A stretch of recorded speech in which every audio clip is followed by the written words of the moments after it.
Welcome to Sweet Auburn Stories, a cross-generational storytelling series that illuminates the rich history of Atlanta.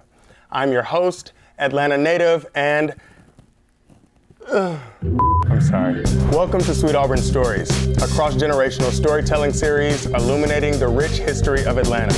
I'm your host and novice historian, Royce Bable. I'm joined by the living legend herself, Miss Kathleen Bertrand. Kathleen Bertrand is a true Atlanta legend. Miss Bertrand is a Spelman graduate, lauded jazz vocalist and producer, nonprofit executive, and mother of four. She's accomplished more in her life than most people could ever dream. Miss Bertrand grew up in the old Fourth Ward with her mother, grandmother, and three siblings and began singing at the age of 11. During her time at Grady High School, Miss Bertrand was the national winner of the prestigious Super Teen Singing Contest that gave her national attention, and as a result, she was offered a recording contract with Capitol Records during her senior year of high school, which she turned down to attend Spelman College. She eventually ended up leading the Alumni Affairs Department for the college. An accomplished vocalist, Miss Bertrand performed at the 1992, 1994, and 1996 Olympic Games, penned the national theme for the 100 Black Men of America, opened for a number of performers including Tony Bennett, Ray Charles, Rachel Farrell, and Roy Ayers. She's also served on numerous boards, and you've received Atlanta's highest honor, the Phoenix Award, from Mayor Keisha Lance Bottoms. Welcome, Ms. Bertrand, to Sweet Auburn Stories. Thank you. We are about to play Wordplay, the rapid fire game where I say words and you just have to tell me what they mean or make a decision. Are you ready? Okay, all right. All right. What does this mean? No cap. No limits. No limits. Interesting. So, no cap actually means that you're not lying. So this is a phrase, I know. This is a phrase that the youth say. This means, so no cap means that you're not lying. You can also say it in a sentence. So I can say, Ms. Bertrand, you capping.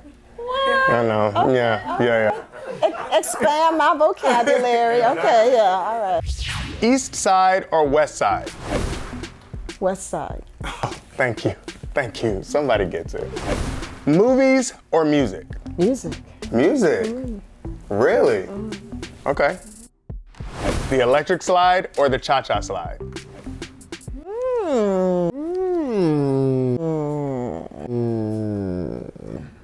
Cha-cha slide. Real smooth.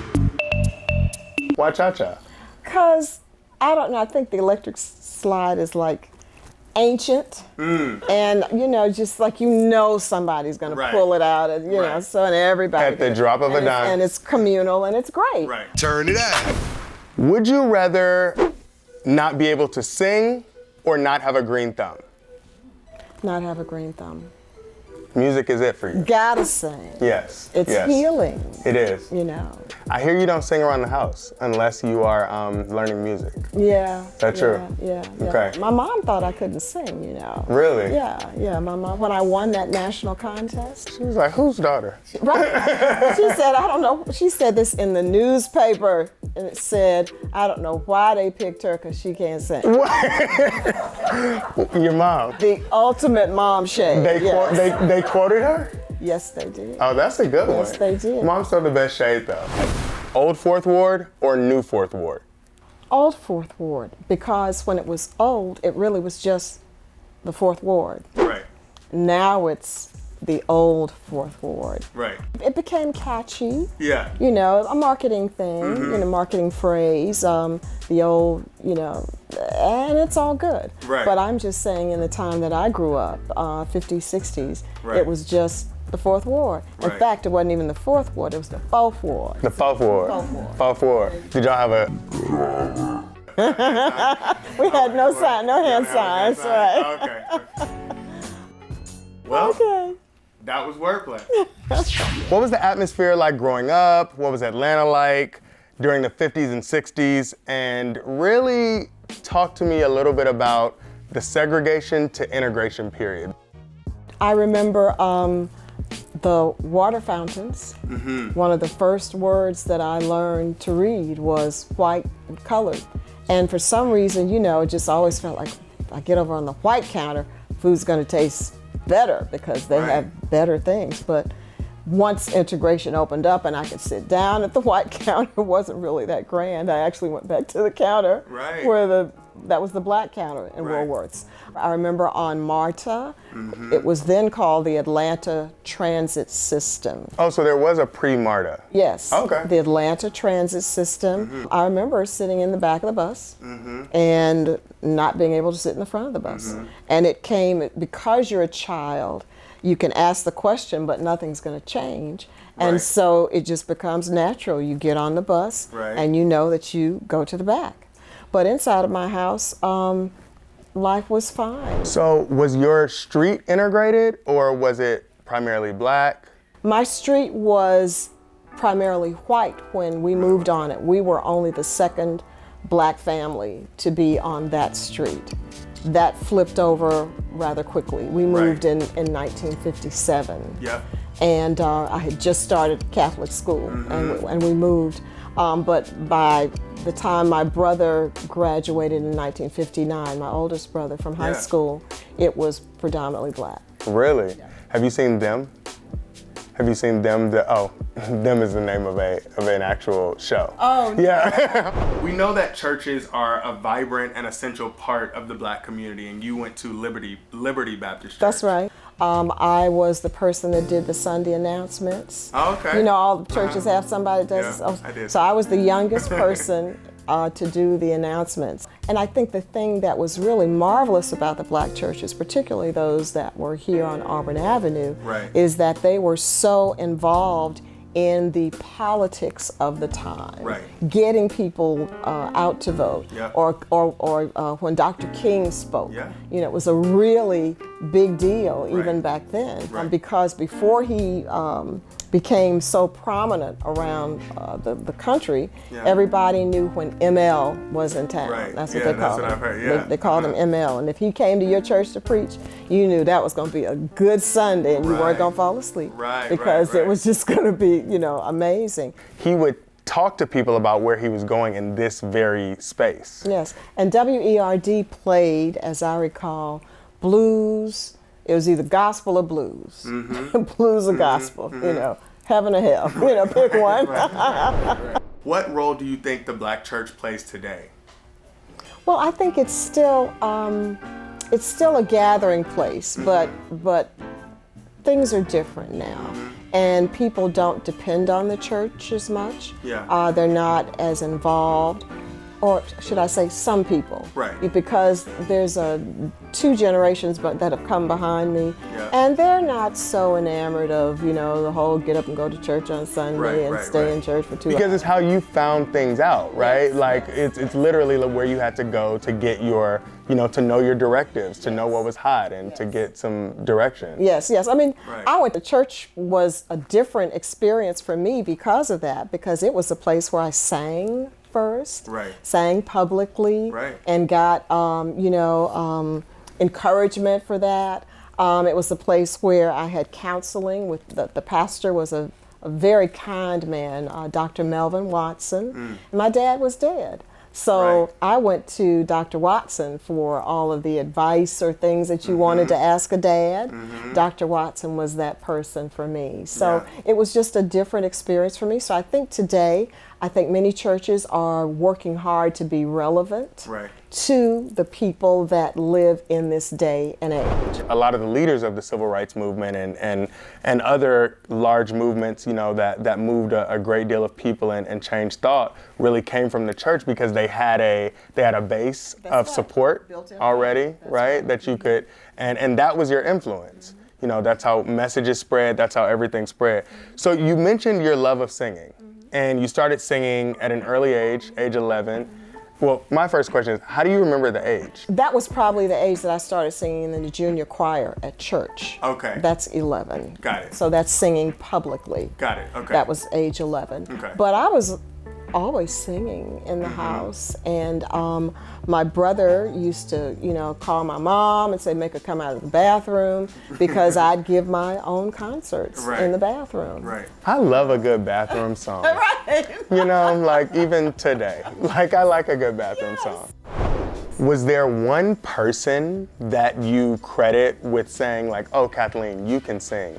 Like go on, do that. I sang at the Grady High School talent show, and there was a woman that was the judge of the talent show who actually worked for a radio station in Atlanta, WQXI Radio. Right. A British woman named Maureen Roberts. And she really took a liking to me and told me of this contest that was being put on nationally with all these radio stations across the country called the Super Teen Contest. And she wanted me to enter.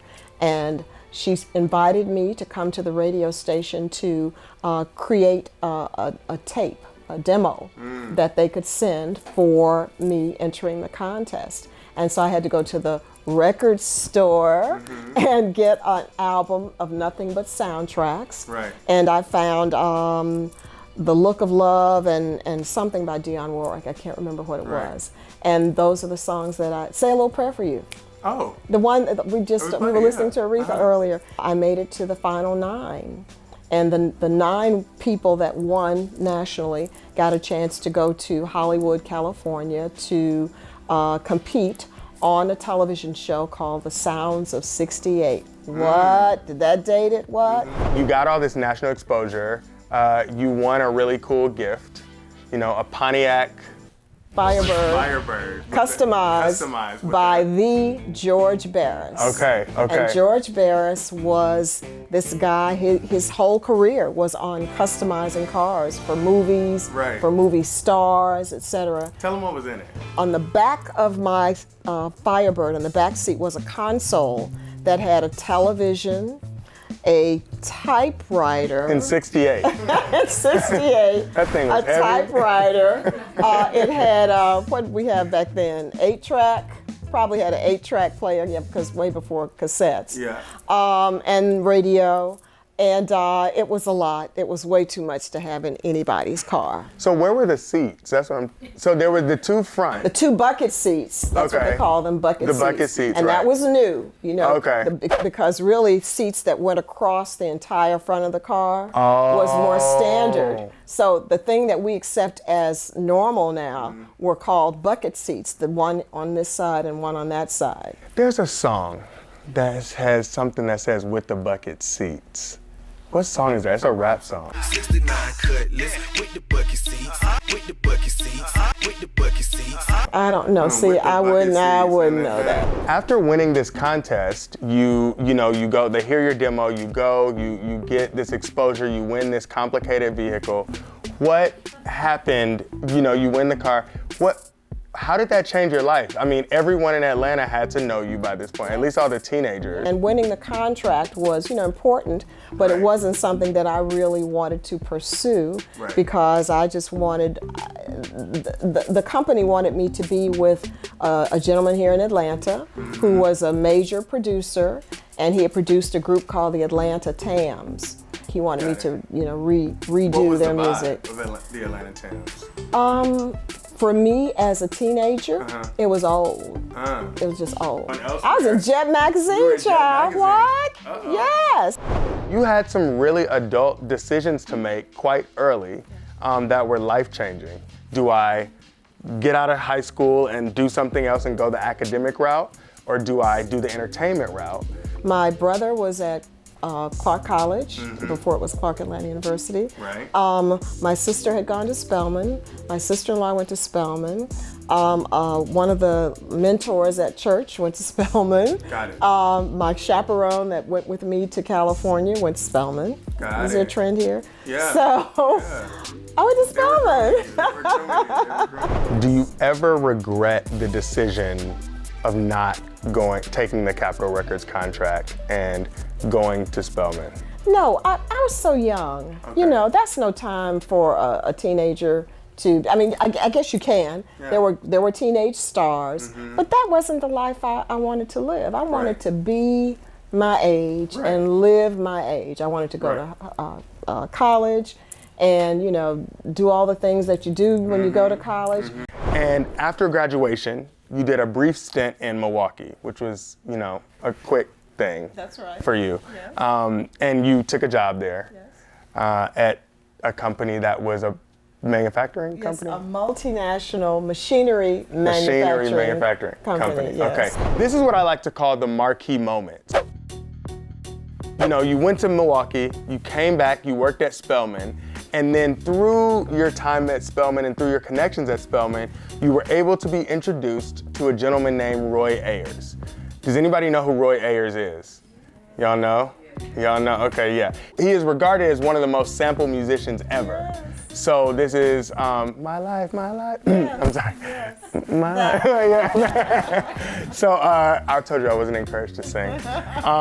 But tell us how you met Roy Ayers, because this is a really life-changing thing, because you had decided to kind of pivot from music. So I met a young lady on one of my flights for Spelman. I would fly all over the country to talk to the alumni, whose name I forget. But we became very good friends. And when she had a layover in Atlanta, she said, "Hey, I'm going to see Roy Ayers tonight. Would you like to go?" And as it turned out, I was living in Midtown, and where the club was about 5 minutes from my house.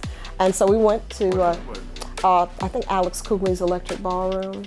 Okay. Alex Cooley's Electric Ballroom. Baby. Yes, it was. So after the show is over, I go with her to meet Roy backstage. And I said, "Well, yeah, I can sing. I know your music." Right. And he looked at me like, "Yeah, everybody says that." Because, you know, he said, "So why don't you sing something for me?" Right. So I sang his song, "Take All the Time You Need," which was On the spot. On the spot. And he was like, okay. So here's my number. He gave me his contact. He said, if ever in New York, look me up. So I'm thinking this is, my connect, that's going to happen. Right. And I got a call from Roy, I don't know, maybe 6 months, a year later, that said, "I want you to come sing with me." And I'm thinking it's the group, because I'd seen he'd already put the group out, and I'm like, I'm not there. Right. But he says, "No, I want you to come sing with me." Oh, okay. Which was even better. Who wanted to sing with that group anyway, right? So I sang with Roy for almost a year. We actually started recording before I went on the road with him. So he used to hit on his cowbell, keeping time with the band. And so he just leaned, and he was here and I was here, and he just leaned in and said, "Yeah, let me talk to you a minute." And so we turned our back to the audience, but that was normal for him, because he'd just do all of that. Right. And he'd say, "What's wrong with you?" And he said, "These people don't care what you did before this moment that you're singing. Yeah. They don't want to know that your shoe heel broke or anything else. They came here for you to sing, and that's what they paid for, and that's all they want." Yeah. And so when I turned back around, like magic, I'm just yes. I so agree with you, Roy. I'm so yes, But that was a good lesson, and it was a good lesson that I carried into my corporate life, because I'd be screeching into the Convention and Visitors Bureau for a meeting that started at 8 o'clock. Right. I've already dropped off 4 children at various schools, and I had to be on. You remember the Bob Fosse movie, All About Jazz? You got to be on as soon as you cross the threshold. Right. And I tell this to young people all the time. As soon as you cross that threshold into somebody else's space, you got to be on. And folks don't want to know that that the kids spilled cereal in the back of the car, or that you smell like yogurt. Excuses. And they don't want to know that, because they didn't come for that. They came for this one specific thing that you said, be at this meeting, and they're sitting here. So you got to walk across that threshold, forget the fact that somebody cut you off, and just showtime. Yeah. Right. So I specifically learned that from Roy. So you began work for the Atlanta Convention and Visitors Bureau, where you led initiatives for 32 years. You retired from there as the Senior Vice President of Community and Government Relations. And so you were an ambassador for Atlanta, right? On a national level, and even sometimes a global scale. What are you most proud of during those 32 years, being the voice and face of Atlanta? We weren't really reaching out to the schools of the Atlanta University Center. And my brain is like, don't you know about reunion or homecoming? When there are thousands of black people in Atlanta? but people just didn't know. And when I got to publish the Atlanta Heritage Guide, was the time that I finally got to put into writing and make something tangible out of the thoughts that I had about our great African American community here. So let's stop. Because I wanna focus a little bit on the Atlanta Heritage Guide, because this is actually a really big thing. And it's actually, the point of these conversations are cross-generational, but also a part of it is to educate new Atlanta about old Atlanta. And so the new Atlanta, is very familiar with Atlanta being a black city and one that touts the African American culture and heritage that is here. I've always called this the city of living legends. And unfortunately, we've lost so many of them the past few years. So what do you hope that we all achieve and new Atlanta gets to achieve as well, the generations that are forthcoming? Well, it's a different world. I really hope that as Black people, African Americans, we were Negro when I started, colored, right? I really hope that we get to a place of acceptance of each other and our differences. There's a lot of things that I see online going on that are not about loving ourselves. It talks well and it reads well, but when you dig underneath, there's a lot of judgment and a lot of just mean things that I see online. I don't know whether the whole, and I'm in social media, and it's been good in some ways, but in other ways it's been not good for us as a whole. I agree. Just doesn't feel good. But my hope is that everyone gets to live out their dreams for what they want to do for themselves. We in Atlanta, thank you so much, so thank you. My pleasure.